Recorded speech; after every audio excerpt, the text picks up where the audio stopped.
You are listening to Ideas and Leaders podcast. I'm Elena Paventa, Executive Communication Coach and TEDx organizer. With each episode, I'll share with you communication tips and ideas from top business leaders to help you excel in your career.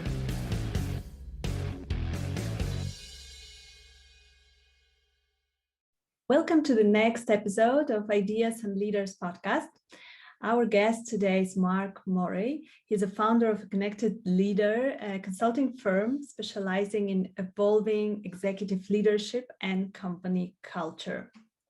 And Mark works with executives on evolving strategic thinking, on talent development, on developing culture of innovation. So I'm really excited to talk with Mark today.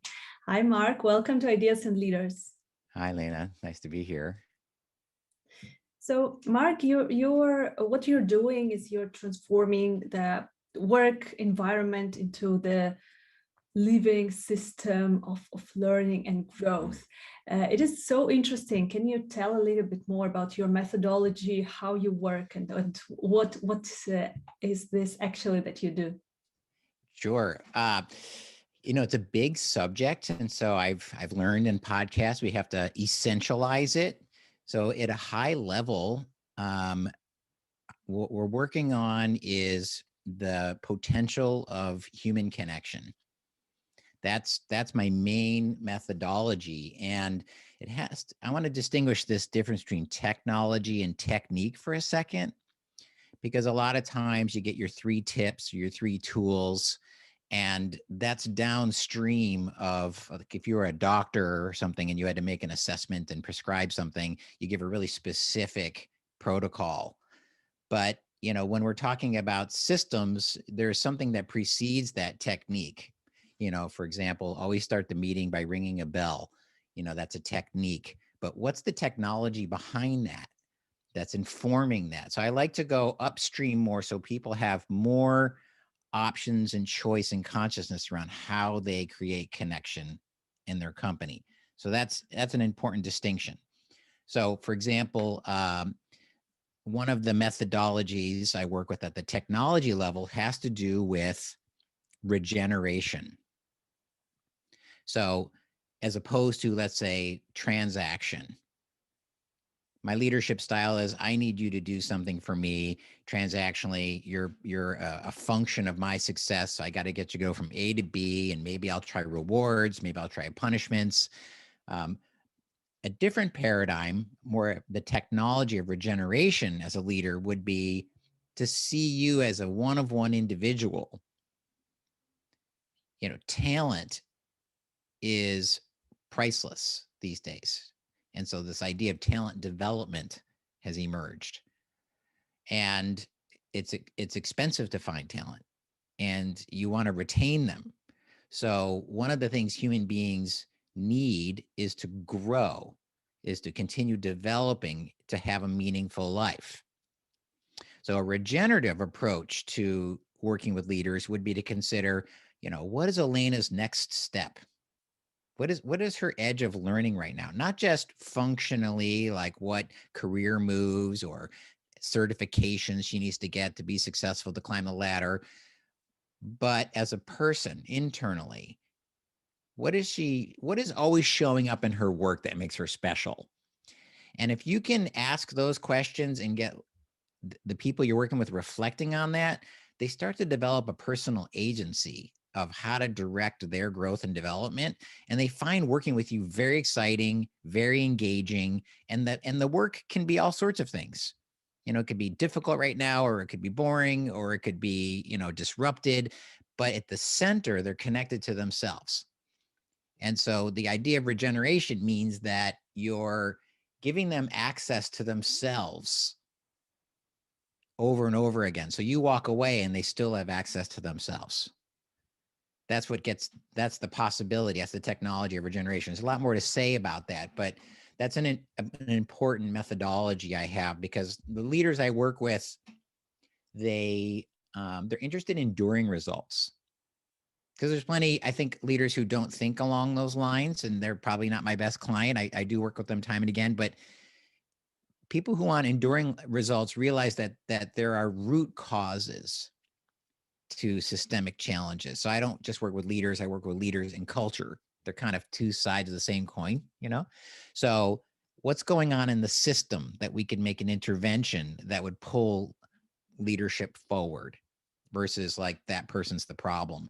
I tend to think of individuals as indicators of the health of the system, you know? Yeah. So you're saying that the workplace is a cultural system. So what do you mean by that? That the sum is greater than the parts might be one way to look at it. Um, you know, my interactions with you have an effect on someone else. Um, Sometimes people optimize in their silo, even though as an organization, we're a whole that's working on a product development, let's say. But I want to achieve and I want to be self-centered and I want career moves. So I start focusing on myself, and it actually makes it more difficult for the partner on the other side of the wall here, marketing or sales or, you know, customer service, and I'm doing product development. And if we're not communicating and seeing ourselves as a collective moving towards a higher aim together, then we can actually undermine the success of the system at my, you know, self-interest. So there is an interesting thing here around systems thinking, that it has a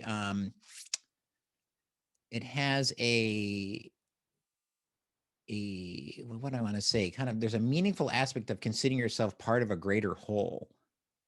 So I think, you know, right now purpose is really big. If companies aren't clear about who they are as a purpose in terms of changing their company as changing systems in the world, then employees don't really have any ground to figure out, like, why should I care about the collective? Why shouldn't I just, you know, make this all about me? That's what my company's culture is like. So these are new things that are going to be coming out of the future. I think McKinsey just came out with this like 9 imperatives for the future of work. One of them is like, be clear about having a purpose so your employees can engage in something meaningful. And talent development is extremely important because they're really hard to replace. So these are some of the outcomes, the benefits, you know, of the work that I do. And we haven't gotten to the philosophy of it, but essentially, you know, we have like a loneliness crisis. This would be one indicator right now. We have a burnout Yeah. crisis going on. Harvard Business Review did a 6-part series on burnout.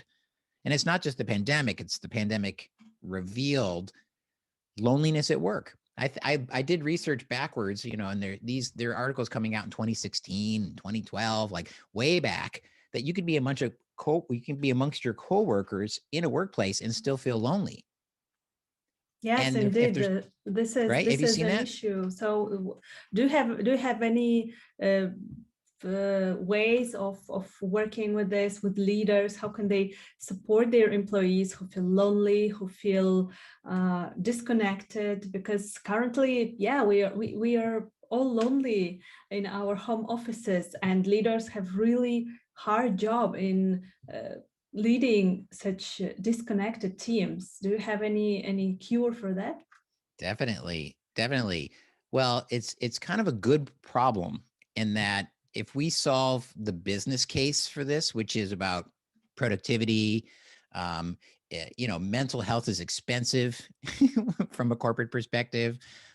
Replacing people is expensive because they're not, you know, they're underperforming because they're not well. You know, so how could the system create well people as work gets done? That's my big question. How could human beings develop and thrive as work gets done? Like, they could come to your company for 5 years and they leave a better parent.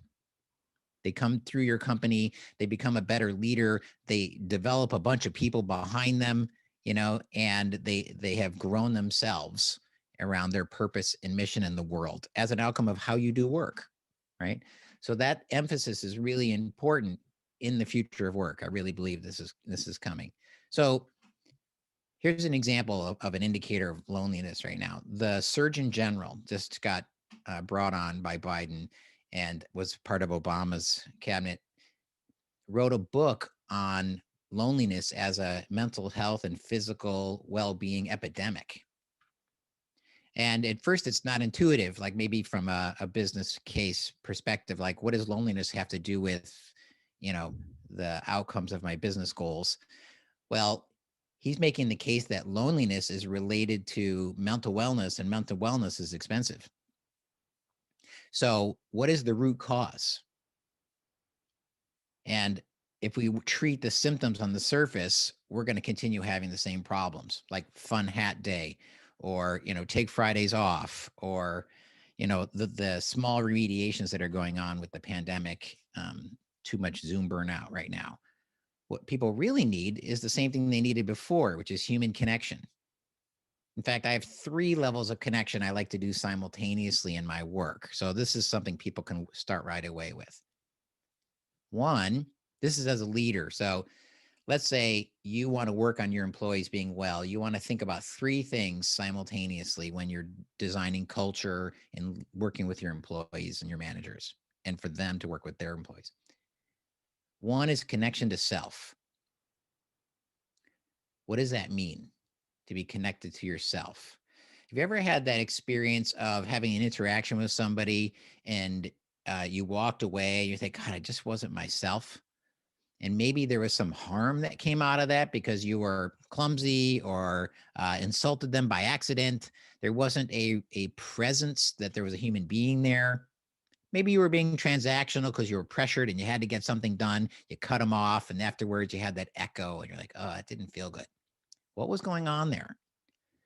Well, one aspect is what's going on with you. What's been going on? What is your ability to self-assess on a regular basis what your needs are? Where are you disconnected? What are the life forces that you need to thrive on a regular basis if you were to design that on purpose? And where are you disconnected from those? When were you last connected to them? So these are self-reflection questions that lead to personal agency and the ability to help yourself get presence. So that's one level of connection. The further advancements are around what's my purpose? Why am I here? How do I serve the greater whole? What's my uniqueness? What's special about me that can help others? These are really important questions on top of well-being.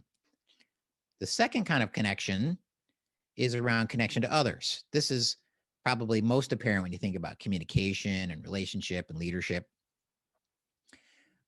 And I'll bring us back to that idea of you're having a one-on-one, or you're having a meeting, and you're presencing before you go into the meeting. These are people with real lives. What's my intention here? I know I have work to get done. What is my developmental intention? Mm-hmm.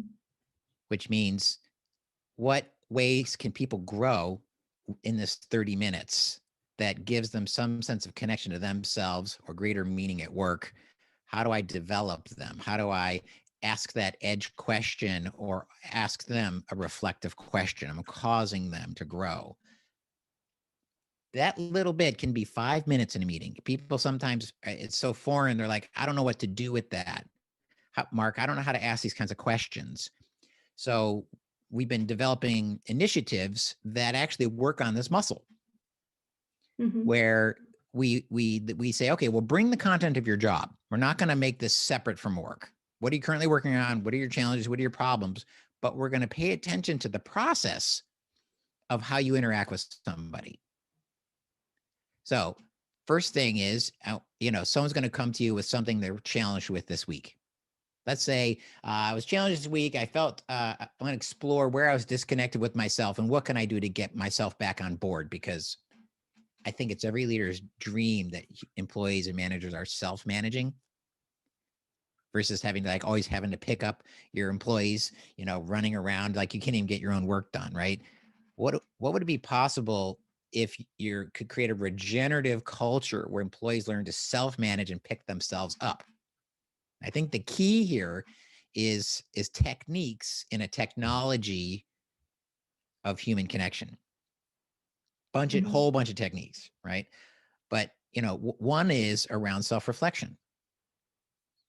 and creating a conscious conversation between two people, which means I'm gonna go into this session with Mark. We're gonna spend 30 minutes talking about work, but I'm gonna have a role of the conscious listener, meaning I'm actually not gonna think about what I'm gonna say.